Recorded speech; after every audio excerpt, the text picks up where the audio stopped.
کل پہلا لفظ ہمارا اعوذ باللہ کا ترجمہ بولیں سارے، کیا بنتا ہے؟ اعوذ باللہ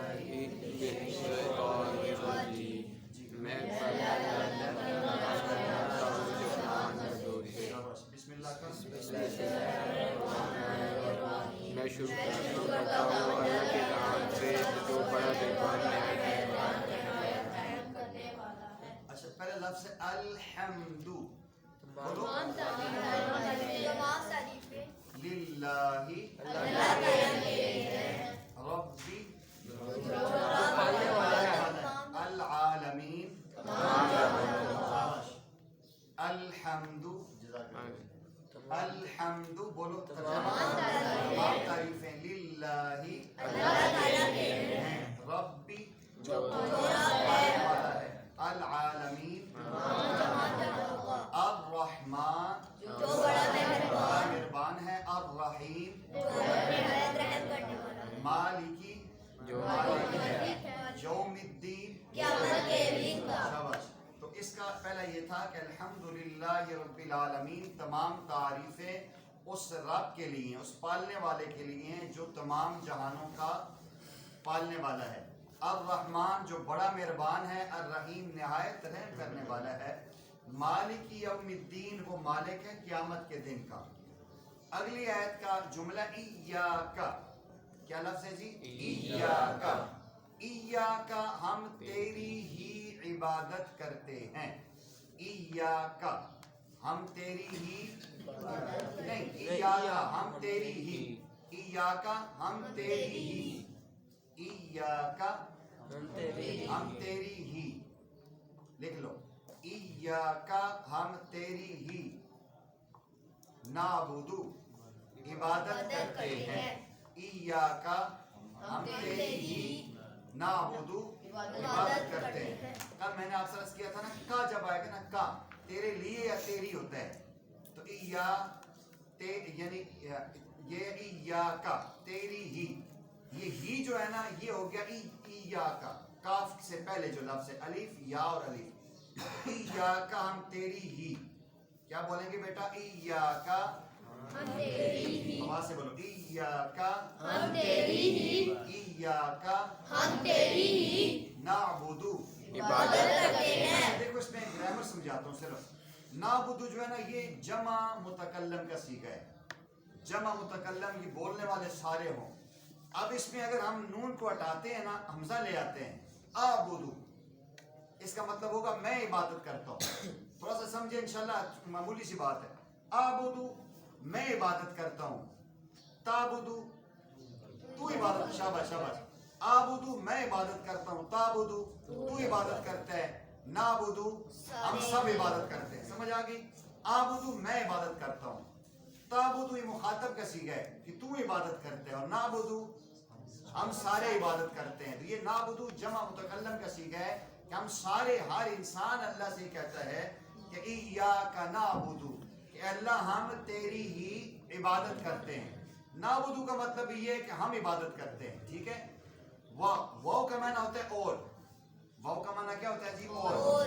واو دونوں چیزوں کو ملانے کے لیے آتی ہے، پہلی بات کی اور پھر اس کے بعد اگلی بات، وَإِيَّاکَ اور تجھ ہی سے، وَإِيَّاکَ اور تجھ ہی سے، نستعین مدد ہم مدد مانگتے ہیں، شاباش، وَإِيَّاکَ اور تجھ ہی سے، نستعین مدد ہم مدد مانگتے ہیں، ہم نستعین ہیں، ہم تیری ہی عبادت کرتے ہیں اور تجھ ہی سے مدد مانگتے ہیں۔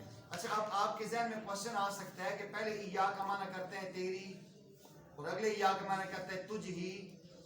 دیکھو ایک بات سمجھو، ایک ہوتا ہے کسی چیز کا لفظی معنی، ایک ہوتا ہے با محاورہ معنی، اور ایک ہوتا ہے سیاق کلام سے کہ اس کا معنی بنتا کس انداز میں ہے۔ اگر ہم کہتے ہیں ایاک نعبدو کہ اللہ ہم تیری ہی عبادت کرتے ہیں، وَإِيَّاكَ نَسْتَعِينُ اور تیری ہی مدد مانگتے ہیں، تب بھی فرق تو کچھ نہیں پڑتا، بات وہی ہے، لیکن ہمارے اردو کے محاورے میں یوں ہوتا ہے کہ تجھ ہی سے تیری ہی مدد مانگتے ہیں، اس کا مفہوم کیا ہوگا کہ اللہ تجھ ہی سے مدد مانگتے ہیں، تو ہمارے ہاں تیری ہی مدد سے بات سمجھ نہیں آتی، تو محاورے میں جملہ یوں استعمال ہوتا ہے کہ تجھ ہی سے مدد مانگتے ہیں، سمجھ آ رہی تھی؟ ایاکا